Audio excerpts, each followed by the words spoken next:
What if I told you that you are nothing more than a slave? Not in the way you imagine when you hear that word, not in chains, not in cages, but in something far more subtle and far more dangerous. I know, it sounds dramatic, but let's pause for a moment. Notice your first reaction.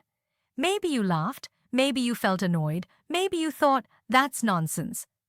That reaction itself already proves something. It proves that most of us are running on programs we did not choose. 99% of the time, our lives unfold as repetitions, scripts written long ago, by parents, teachers, society, the media, scripts installed into us while we were still too young to question. And so we grow up, believing we are free, while living lives we never consciously chose. So let me ask you a simple question. Who are you? Not your job, not your social role, not the mask you wear every day. Who are you really? Because the truth is, this reality is not what it seems. It's a stage, a theater play, a game you entered the moment you were born. But here's the twist. Only 5% of people ever realize they are in the game. Another 5% write the game. They set the rules, they design the stage. And the rest, they simply play their roles, without ever questioning the script. Now imagine what kind of game that is. A game where the majority of players don't even know they're playing. A game where the script feels so real, so solid, that no one dares to ask, who wrote this?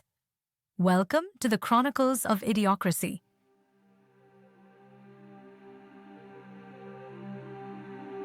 The wheel and the stage for our grand performance were crafted long ago. We possess all the necessary tools to create a world that is truly pleasant for everyone. However, does the present constantly reveal that something is fundamentally amiss? Indeed, something is undeniably rotten on this planet. When I referred to you as slaves at the outset of this video, you may have been taken aback, as you don't see shackles gracing your hands and feet. For millennia, slavery has woven its way into our cultures. As a slave, your value would be determined by how others judged you, reducing you to a mere commodity rather than a person.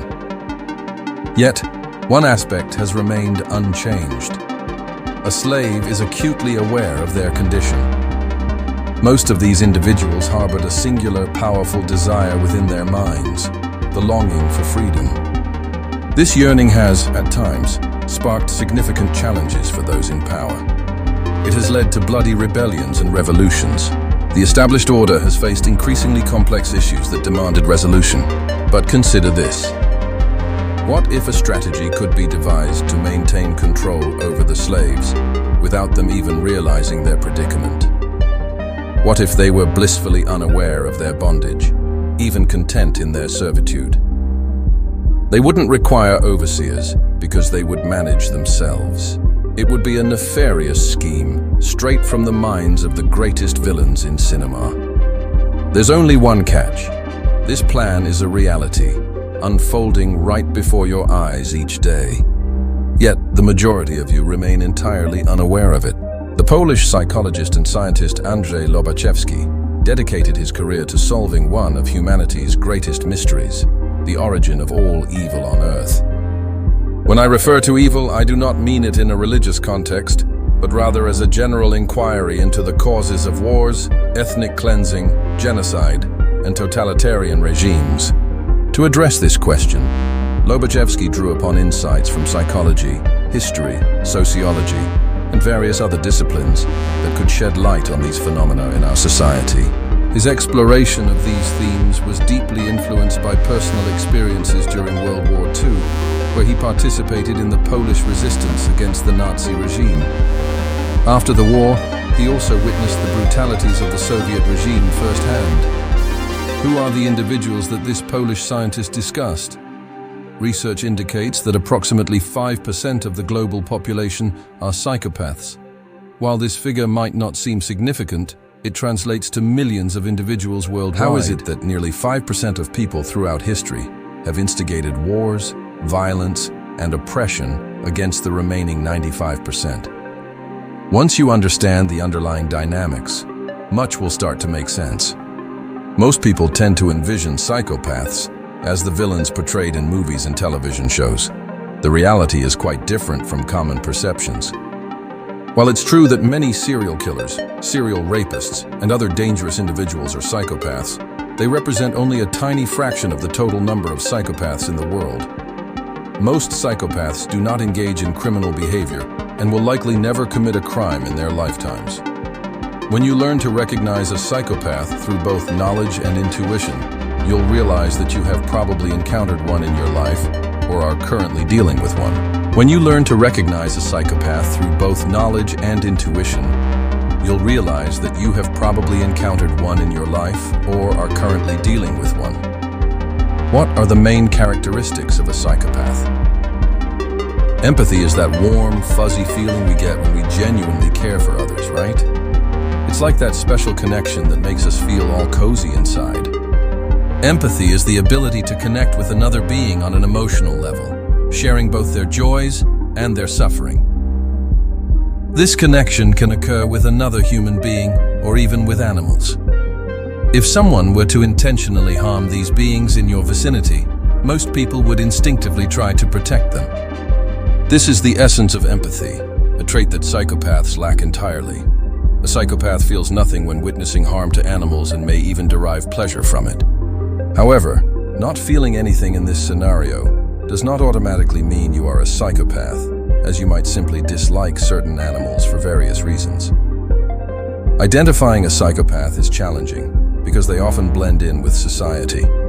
Psychopaths are adept at masquerading as charming individuals, skilled at flattering and complimenting others to get what they want.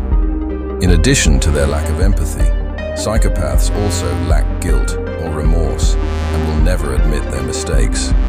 They can be cold and exhibit rapid mood swings, often mimicking and manipulating the emotions of others. They possess unrealistic self-confidence and are prone to pathological lying. Psychopaths frequently change sexual partners and struggle to settle down with just one. They tend to lead parasitic lives at the expense of others, maintain an inflated sense of self-worth, and are not receptive to criticism. Often, they are complex individuals who project their own insecurities onto others, resulting in mental abuse. For example, if you have a boss who mistreats you mentally, there's a strong possibility that they may be a psychopath. Throughout my life, I have encountered individuals of this nature on several occasions, and with experience and a keen intuition, one can learn to recognize them almost instantly. The challenge with psychopaths lies in their insatiable thirst for power. They will often employ any means necessary to attain it. You may have come across the saying, "success over corpses," which aptly illustrates their willingness to trample others, not just in the pursuit of lucrative positions in business, but also in the realm of politics. These individuals are highly skilled at achieving their goals, often using psychological manipulation to influence the majority of the population. This ability frequently leads them to attain managerial roles in various sectors, including politics and civil services like the police, healthcare, and the military. This situation contributes to the emergence of a pathocratic state, where such individuals are commonly found in positions of power. The defining characteristics of any pathocratic state include centralized control, widespread corruption, the suppression of culture and creativity, and extreme disparities between the wealthy and the poor. These states often engage in the suppression of free thought and impose censorship, display intolerance towards those who differ from the norm, and enforce unequal laws that favor the rich and influential, allowing them to evade accountability. Fanatical ideologies also thrive in such environments. Consider carefully the nature of the countries in which you reside and the broader global landscape. The defining characteristics of any pathocratic state include centralized control, widespread corruption, the suppression of culture and creativity, and extreme disparities between the wealthy and the poor. These states often engage in the suppression of free thought and impose censorship, display intolerance towards those who differ from the norm, and enforce unequal laws that favor the rich and influential, allowing them to evade accountability. Fanatical ideologies also thrive in such environments. Consider carefully the nature of the countries in which you reside and the broader global landscape. While contemporary Germany may initially appear to be a favorable place to live, it's important to reflect on these underlying dynamics. Under the German Nazi occupation and torture, which, when it ended, only continued in the form of Soviet hard boots. From the very beginnings of humanity, when the first man took a club in his hand, it didn't take long for that club to end up on someone's head. As civilization advanced, groups of flames fought each other. This conflict continued for thousands of years, with only the weapons and tactics changing. Nothing else remained different.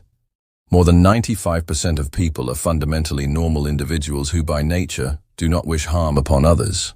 However, under certain circumstances, this vast majority can be transformed into a dangerous collective, influenced by a psychopathic minority. Why does this happen? Why did I refer to them as slaves and biological machines at the start of this video, spending most of their time adhering to predetermined programs? To explore these questions, we must delve into the complexities of psychology. And in today's video, it was important to present the very concept of pathocracy and what exactly it means. And you know what's the scariest thing? Pathocracy is not some mysterious conspiracy theory. It is a reality that happens every day. And how successful it is, try to talk to most people about it and watch the reactions. Then you will understand what I meant when I said that slaves don't need guards because they guard themselves. And I'll end this video with a fitting quote from the Irish statesman and philosopher Edmund Burke. "All that is sufficient for evil to triumph is for good men to do nothing." Don't forget this. In the upcoming video, we will explore how mass hypnosis and manipulation occur. More importantly, this channel will provide practical solutions that you can apply in real life to combat these issues. The information we share has the potential to change your life for the better in countless ways. I am drawing upon my own experiences, as well as insights from individuals who possess much greater wisdom than I do, and even more than you. For the next video, I urge you to reflect carefully on the response you will provide, as I will pose a seemingly simple yet profoundly important question. Who are you, really? When I refer to you, I mean each of you individually and personally. Who are you? It's a straightforward question that over 95% of people struggle to answer. Looking forward to seeing you soon. Best regards.